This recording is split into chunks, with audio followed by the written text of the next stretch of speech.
Մի ուրիշ միֆ էլ կա, ինչ են ասում իշխանության կողմնակիցները, ռոպագանդիստները, ասում են եկեղեցին չպետք է միջամտի քաղաքականությանը, բայց ես արդեն հիմնավորեցի, որ կաթոլիկոսական աթոռիստներ լինելը քաղաքական ակտ է։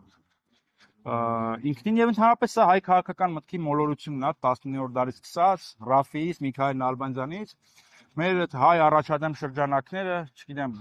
ծանոթանալով եվրոպական քաղաքական գրականությանը, այդպես մեծամտությամբ միշտ համարել են, որ վերջ, մենք արդեն կանք, եկեղեցին ոչ մի բանի չպետք է խառնվի։ Բայց սա կոպիտ սխալ է, որը փոխանցվել է նաև Երրորդ հանրապետություն, ու այդ համոզմունքը միշտ տիրապետող ա եղել, ու ոնց որ թե ամենայն հայոց կաթոլիկոսներն են սկսել դրան հավատալ։ Գարեգին երկրորդը, որ եկեղեցին չպետք է մասնակցի քաղաքականությունը, բայց դա սխալ է,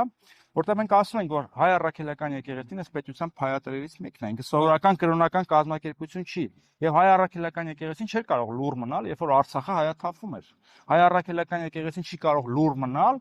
երբ որ Հայաստանի տարածքներն են օկուպացվում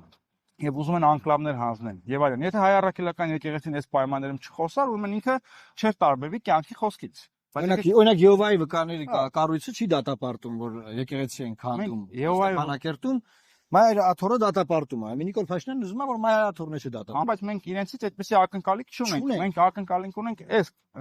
կառույցից, որովհետեւ այս կառույցն է եղել այն խթանը շարժիչը, որը առաջնորդել է մեր ժողովրդին եւ հասցրել է 21-րդ դար իր քաղաքական փիլիսոփայությամբ։